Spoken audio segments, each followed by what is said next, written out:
What up, dude bros? I'm Frank. This is a video review of the Nerf Zombie Strike Dreadbolt. This blaster is a bow, as you can see, to prime.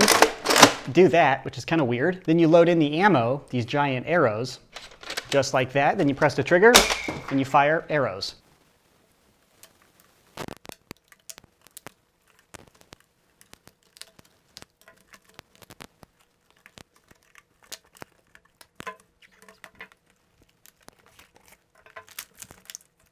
Included is the blaster itself. The bow arms are detached, but they're not removable because they're like banded on there. A few arrows, the Super Elite optic, as well as the instructions.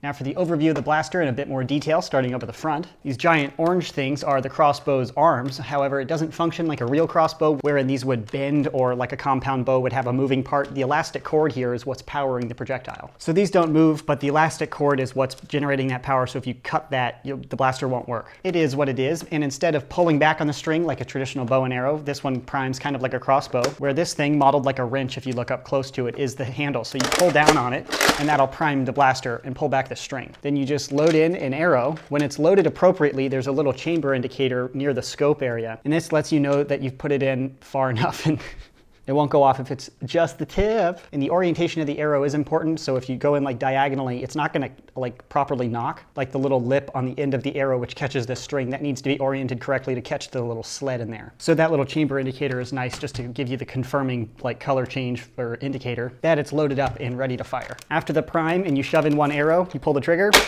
and you fire one arrow, and you have to do that every time you want to shoot. So the rate of fire is pretty slow, but it's a crossbow. So if you want speed, you go to the traditional bow and arrow, or a gun, but whatever. More of the externals of the blaster. Up here are a few arrow holders. To use these, you can just pressure fit in arrows. It holds 5 right on the top here. That's a nice location to leave 5, so after you prime it, you can quickly pull one off and shove it in, so it helps you shoot a little bit faster and rate of fire wise. But I don't think you'd buy a crossbow to have a war practical blaster. It's kind of a weird target shooter or just weird type of blaster in general. Back to the external overview. Moving back, there's a tactical rail up here. I have the little included scope attached to it, but you can attach any other optic that you'd like right there. The included scope is kind of unique. I haven't seen too many things like it. It's really bulky and it's kind of single color. It looks really kind of basic, honestly. Usually Hasbro would integrate a different color so it looks a little bit more complex and kind of more cool. It doesn't magnify or do anything or even have batteries to have a little red light on. It's just mostly for the lels. And it's not proprietary or anything. It is an in-strike attachment, so you can put this on other blasters or again put any other optic right onto this rail that you'd like. Moving down to the trigger and grip area, it is relatively comfortable. Thumbhole stocks, I personally just kind of don't like them because the back of my hand tends to run into the stock and it's not ideal for somebody of my size. But as far as thumbhole stocks go, it is bigger than most, especially like the Rebel ones. So relatively comfortable for a thumbhole stock. And it is worth noting the trigger pull is kind of weird, but that's because it's not a traditional propulsion mechanism. Releasing the string just feels a little bit different. Not in a bad way, but worth noting. And then getting back to the stock, it's a fixed stock, so it's not adjustable and there's really nothing else to point out back here. There's a little sling attachment point, but there are holes all over this blaster, so if you want to attach a sling, you can find like numerous places to attach it, but no other dart storage or little hidden compartments to point out. The length of the stock feels pretty normal for a Nerf blaster right now, kind of in theme with all the other ones. And yeah, as complex as this blaster looks, it's big, bulky, and kind of weird looking. Really not many things to point out. It's a pretty simple to use blaster once you get to learn it. Yeah, so again, basic operation. You pull back the little handle like that to prime the blaster, then you load in one arrow. Once the chamber indicator, it turns colors, you're loaded, ready to fire. User error again. The chamber indicator was halfway indicated.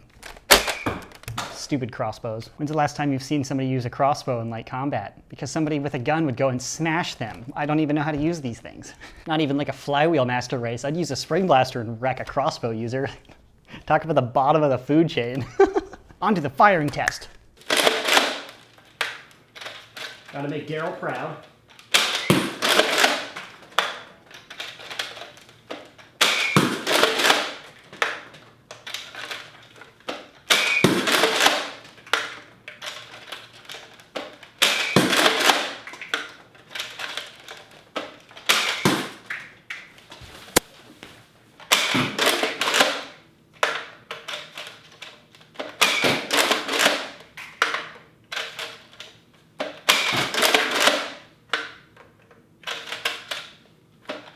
Yeah, take that door, you I heard what you said about my mother. Now I'm gonna try to shoot the 5 as quickly as I can. I'm not saying I'm awesome at using this product yet, but okay, timer start.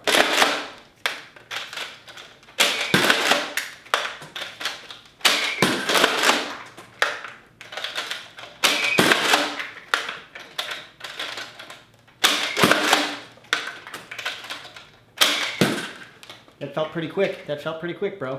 Rate of fire comparison. Okay, crossbow's kind of slow. Flywheel master race! Although these arrows are pretty intimidating when they're flying at your face. Crossing the fingers that I don't actually hit the camera. Intimidation! So firing the blaster is fun. It's kind of odd. It's kind of an experience in itself. Like, besides actually nerfing, just using it and shooting it and kind of learning how to use it is entertaining. These arrows are surprisingly precise when they're in good shape. Like, you can group pretty tightly. However, after a few uses, they're going to start bending, especially if you're shooting at like walls or something. That impact just kind of causes the shaft to flex, and not in the kinky way. So once you have like a bent arrow like this, right when it leaves the crossbow, it's going to start moving, and it's just not going to be accurate at all. So they're surprisingly accurate until you damage them, which you kind of inevitably will. So take that as you will. I don't know if you want to keep buying more arrows because these are much more expensive than standard darts. But I did fire this blaster on my chrono, and I got an average of about 55 feet per second. Keep in mind that it's not fair to compare this projectile chrono readings to a Nerf Elite 70 FPS average. So it's not shooting really soft or anything. This is just a giant projectile. And I wish I could tell you how that compares, but I haven't chronoed other like arrow shooters like this. So it's the best in its class. It's also the worst in its class, because it's the only one I've measured. Statistics used to manipulate the general population forever.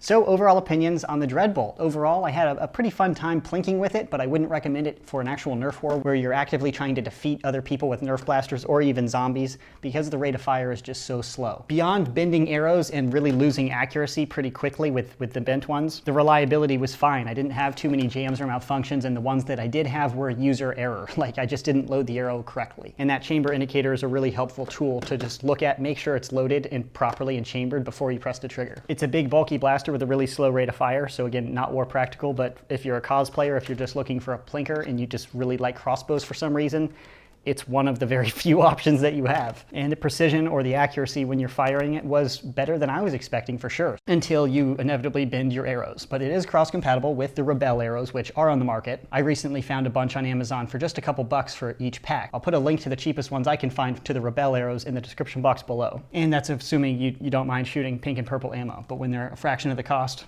doesn't matter what color they are, bro.